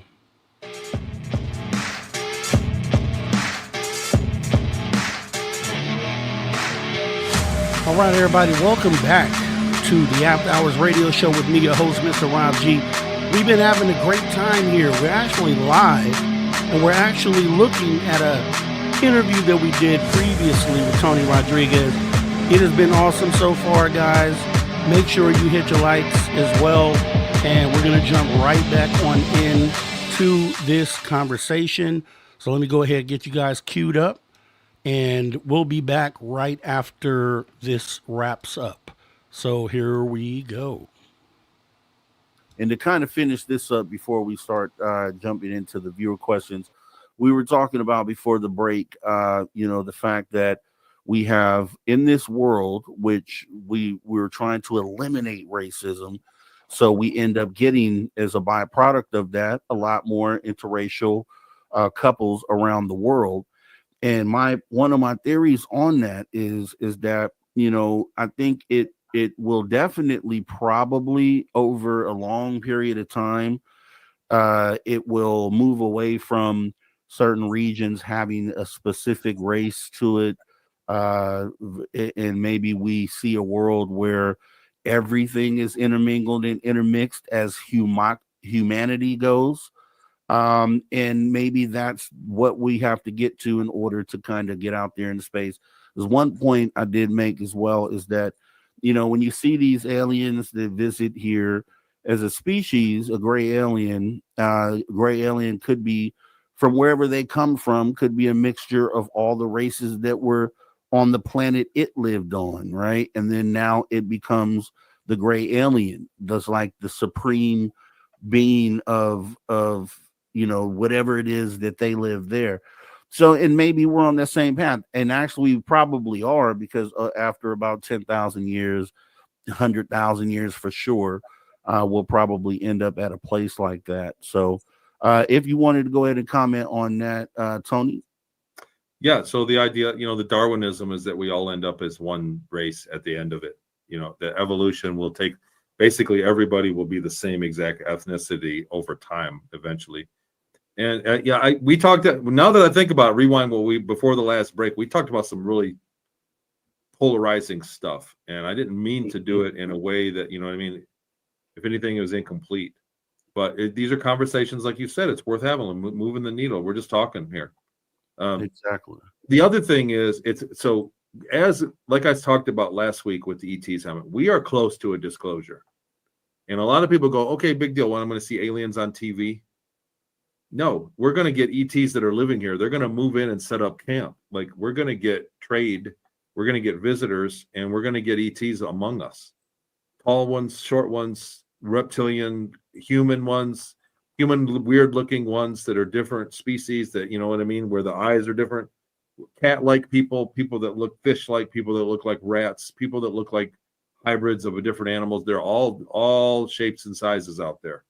And they're going to come down here. They already passed legislation a few years ago that they can suspend the Constitution and set up cities, techno cities, that an organization can pay like $50 million and buy the land and set up a city and designate it a technology city. And the human rights are suspended. The Constitution is suspended. So that opens the door for ETs to come down here and set up their own city that's next door. So think about, like, you're in a big city. I'm in Arizona. So Phoenix, Arizona. And then 30 miles out of Phoenix, there's a city that's all a certain ET organization. They have their own technology in there. You can visit, but they have different laws and different ways of doing things. So when we look at the melting pot, like we were talking off, I guess during the break, I don't know if we were still people listening. You and I were talking, it's like Europe is really having an influx of the Muslim world come in because it was all Europeans. Japan is having people come in. The United States is getting people from Latin America. The melting pot is in high gear. So we are mixing the races in the world faster than ever right now. And maybe that's part of the end game, that what they're looking at is the end game of people just being used to having different cultures so that ET cultures can be among us. And it's not that far out of day-to-day life, like it'll be easier to acclimate to them. So I think everything that's going on right now is with the mind of disclosure as its goal. So we see these weird things that are going on, all this weird stuff. I talked to a doctor. I had dinner with a few doctors from the conference last week. And I said, did we clean up the world by having the COVID shut down or the pandemic shut down? Like, did all the other viruses and the colds kind of get their butt kicked too because everybody stayed home for that month, right? Like, not only the pandemic, but the other ones too. Like, and they said not so much, that it works differently than that. But it seems like we cleaned up, we sterilized the world during that time for a while. It seems like a necessary step to have other species come down and not get sick as easily. Yeah. Sorry if I'm going off the rails into another very difficult subject. But like I said, I think that all of the strange things that are happening in our life today have a post-disclosure purpose as their goal. That's what I actually believe that. So that's why I'm not too caught up on the political thing. Both sides are working at the same goal. You know what I mean? And the volcano is going to go off when the volcano goes off. Don't spend all day worrying about it or yelling at people, screaming and yelling. It's not worth it. It's not worth it. Yeah, truthfully, I'm in the boat of I don't spend any time on politics. I mean, I think what it really is it's it's just another distraction. It's a game. There's really no ending to it. It's something that's just continuous and it just goes on forever, and it can tie up all of your time, literally, for your whole life. There's some people that are into politics from 18 years old until the day that they leave this planet, and they're just so invested in it. And at the end of the day, politics doesn't really move the needle when it comes to disclosure. So it's literally a waste of time in every sense. But with that being said, I do have an option here. And Carl, if you have any questions, Carl, go ahead and put some forward here. But let me see here. We have a question for Elaine Lauzon saying, why do you think your memory recovered recovery happened exactly at that time, 42 to 32 years old. Any clues? There's a lot of things that happened at that time when I got my memory recall. It was like a perfect storm. There are many different. I don't think there was one solid reason. I got my memories back. I saw the Randy Kramer episodes on Exopolitics, and I always had the bits and pieces of my life memory, little bleed through memories. The original abduction, the first 30 minutes, I have those memories. I had memories of the geyser flying on a spaceship. I had memories of working at my place, memories of being on Sirius Colony, of having a girlfriend, and they never had a time. I was like, when could that have happened? So I just pushed them off. But when Randy Kramer explained that they use quantum time dilation and they can put you back the same night they took you in an aged, regressed body, and then William Tompkins confirmed it later that they were working on it with extraterrestrial, with Nordic extraterrestrials, were working with NASA on the same technology. But when I saw it from Randy, I went, oh my God, that's what they did. I was gone for it was 20-year stint. It wasn't many. I thought I was abducted several times and I just didn't remember being abducted. So as soon as that happened, that was really like a catalyst. Coincidentally, I looked later, a year later, somebody told me about Michael Ralph and the Mars records, and he said that he got an MRI scan of his head and then remembered living on Mars, a service on Mars. And I look back through my medical records, and about 10 days before the memory event, I also had an MRI scan on my head. So there may have been many factors to my memories. I don't think it's just age-based. The other thing is, I've worked with a few thousand people that have come forward saying that they have had the same experience. And I've done consultations, and it's going to be the substance of my next book, what I've learned from dealing with people. And what I found is that most people don't get their memories back until the 20 years is over. So let's say if you're taking it at 20 years old, you don't get your memories back until after you're 40. After that other person is dead, basically. When they go away, that's when everybody gets their memory recall. All the people and a lot of the whistleblowers that have come forward, it's the same thing. It's better than 20 years later that they have the memory recall. Good question. All right. And let's see. We got a question from Kira asking, Tony, have you heard people who have a new blood type that is unique and maybe a hybrid thing? I haven't heard of any new blood types. I know that it's like AB blood type is very common in abductions, and O negative is certainly very common in abductions and people with contact. I think that it doesn't matter, and it may have something to do with just getting your memories back. When I ask people in Facebook groups, like in big groups of people that were all abductees, I say, what's your blood type? Like half of them are O negative. So maybe there's something there that helps you get your memories. I don't know. But I have not heard of a new blood type. All right. And let's see. Okay. All right. Welcome to the show's asking, hi, Tony. Fantastic conversation. There are markers present on astronauts that have been off-world. Have you been tested for these markers in relation to bone density and muscle reduction? Thanks, Lee. No, I haven't been tested. There are medical things that I've had in medical tests that came up. They said I'm not healthy, but if I was 70, I'd be healthy. Certain blood things. But I don't think it was my body that went. I think it was a cloned body that went there. I think I had implants that helped me with the breathing. I saw your other question in the chat earlier. Welcome to the show about the pressure on Mars. Mars has like 1% of the Earth's atmosphere, but it's half the size. So their atmosphere on Mars is actually much taller than the Earth's atmosphere. There's quite a bit of atmosphere on Mars. And I believe we had implants that helped us make the most of the air on Mars. And we had oxygen tanks as well. But as far as bone density, anything, I haven't been tested. I've lived my life from 10 years old, and I was very healthy. I was an athlete in my younger years, and I've been pretty healthy since. I'm in my 50s now, so how do they say the check engine light is on? But I'm still getting on. I got some aches and pains, but I have a little slightly easier lifestyle than I worked 30 years in construction. I worked a very laborious job as a trade, so I've been able to not do that now and work on the projects that I'm doing. So as far as those tests, I don't think that they would come up with anything, because I don't think that this vessel went. I think it was they clone you and they used consciousness transference.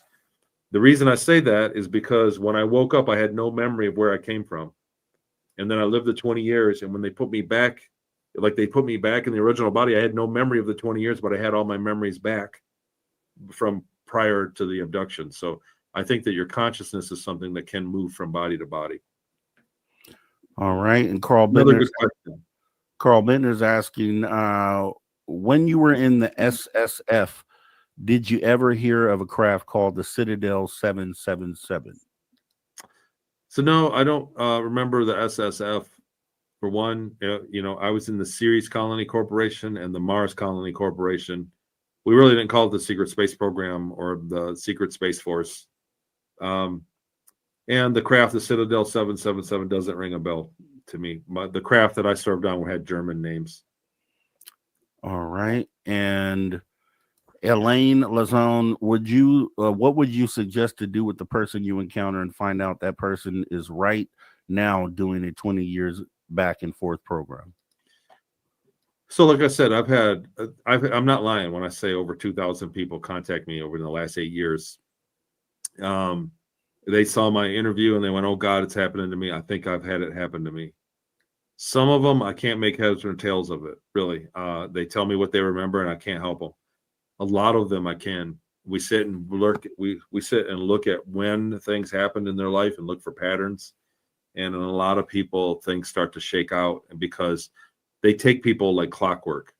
They take you and they put you back. And so there's a schedule that happens when somebody is a member of these programs. There's a schedule in your real life. You have personality changes. You have things happen on a schedule. And that's what I kind of flesh out. So that's the best supporting evidence I can have for people. But other than that, I would say the best thing a person can do if they have a strange memory of an abduction event or seeing an ET is to write down when it happened and anything else that ever happened that was unusual in your life that other people don't have. And so just keep a journal of when it happened and pay attention to the distances of time in between each episode. All right. And then Jay Truthseeker asks, does Tony know anything about the Apunians of Peru and the people who live at the bottom of the ocean and of the Star Island ships like High Brazil? That's a pretty good question. So the ships, the High Brazil stuff is just legend. I know as much as anybody else does, just legend. We did drop cargo off to an underground civilization in Brazil. It was in the Catarina Mountains of Brazil. There was a civilization.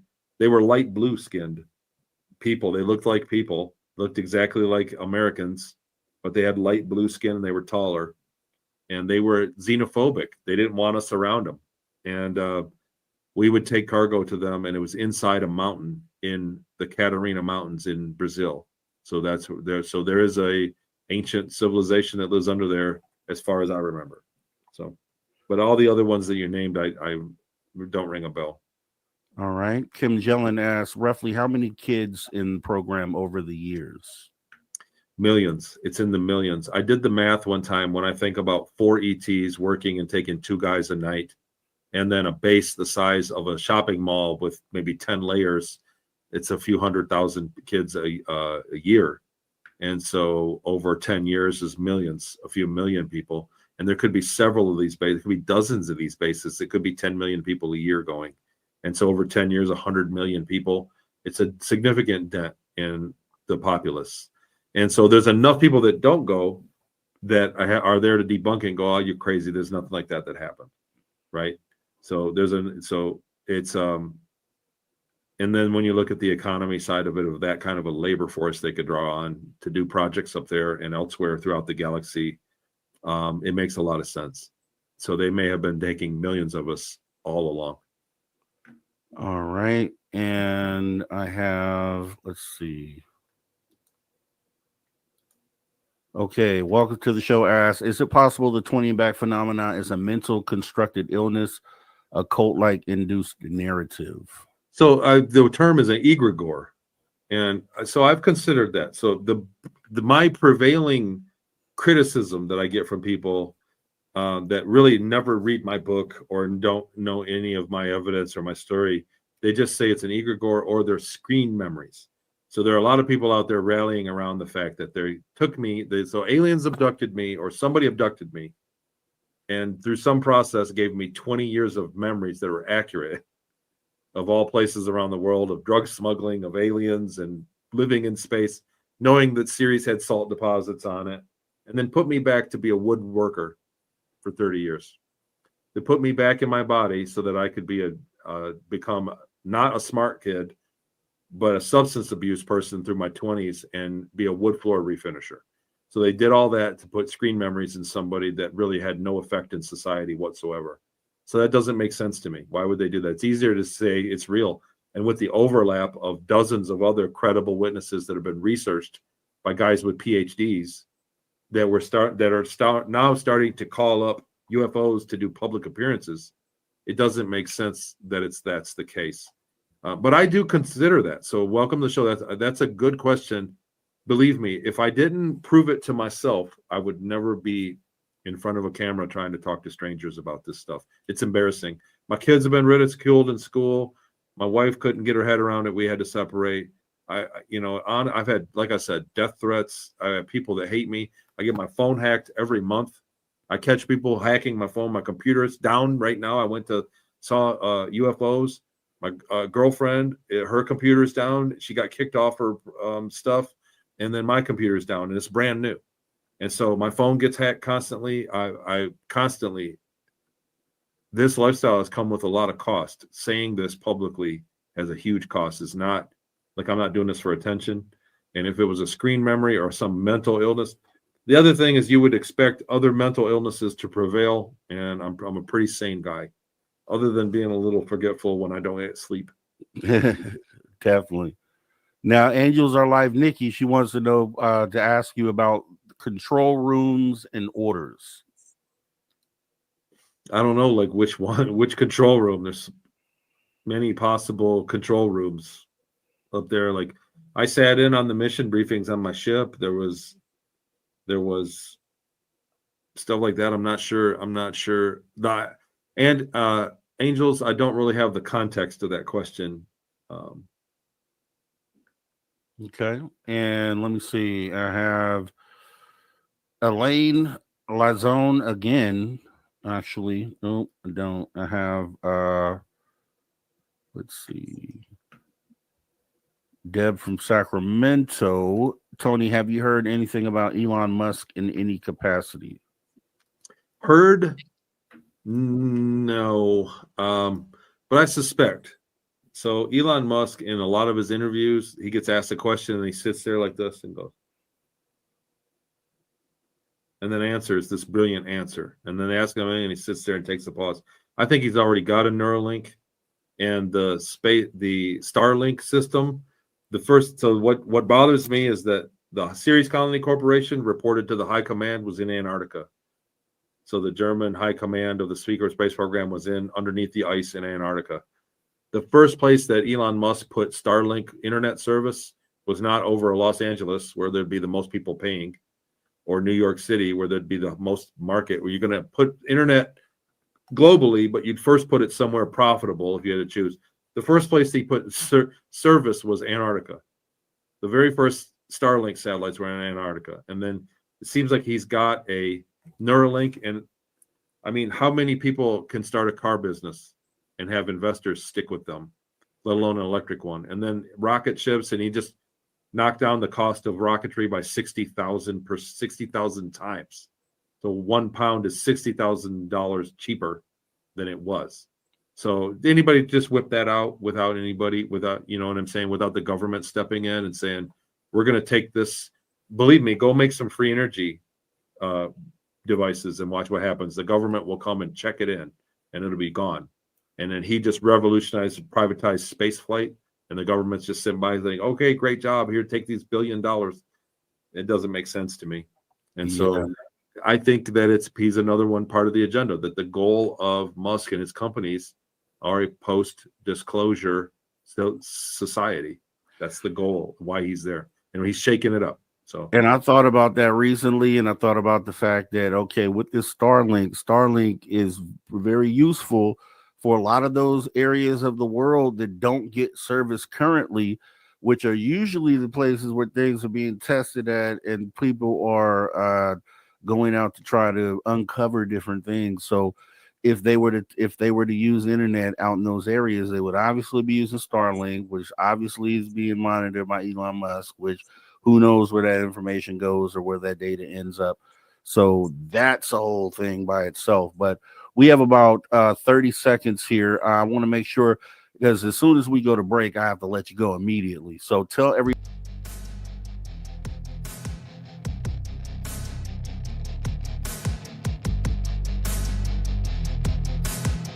All right, everybody. That has been another awesome show. Time to put a wrap on things. We're going to wrap things up right here. Put another bow on an awesome show. Special thanks to all you guys out there coming in, hanging out. As we didn't have our guest tonight, but we still prevailed. Tony Rodrigues was still here tonight. Hope you guys all enjoyed it. Special thanks goes out to you.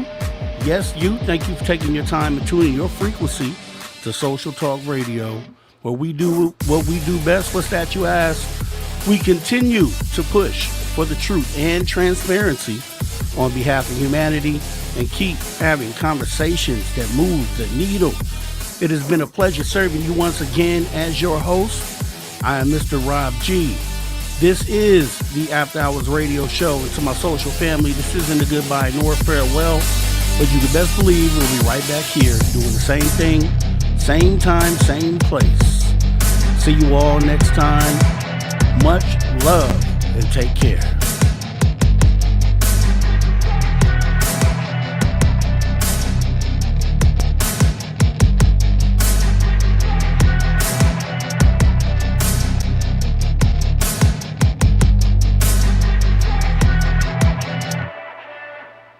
All right, guys, we had an awesome show here tonight. Still an impactful interview, and I hope you guys all enjoyed it.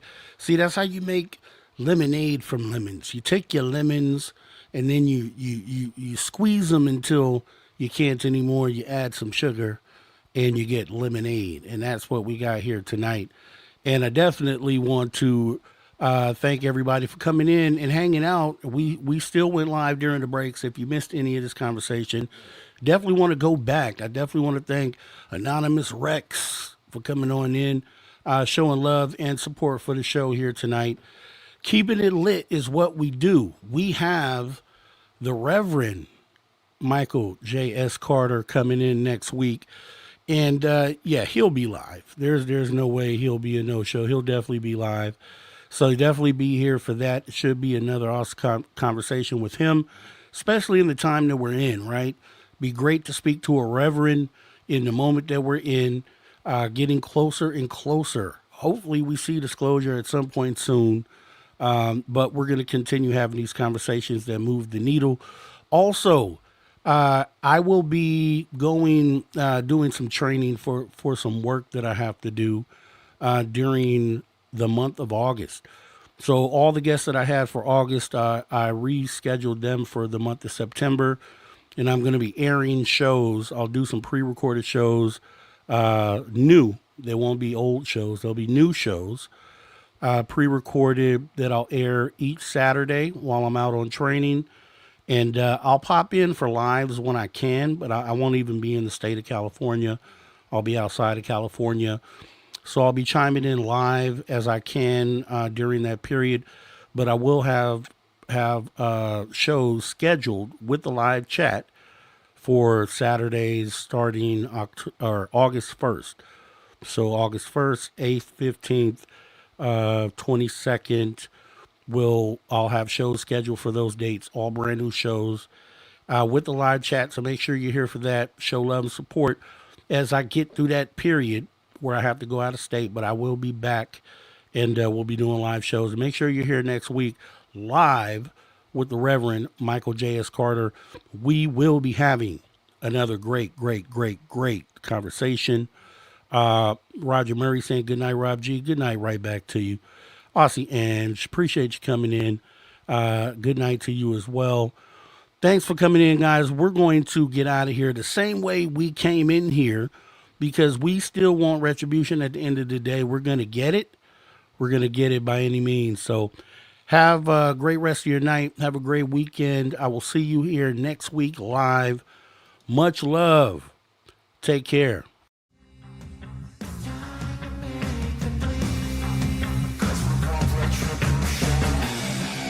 Cause we want retribution. Oh yeah, we want retribution. Oh yeah, we want retribution.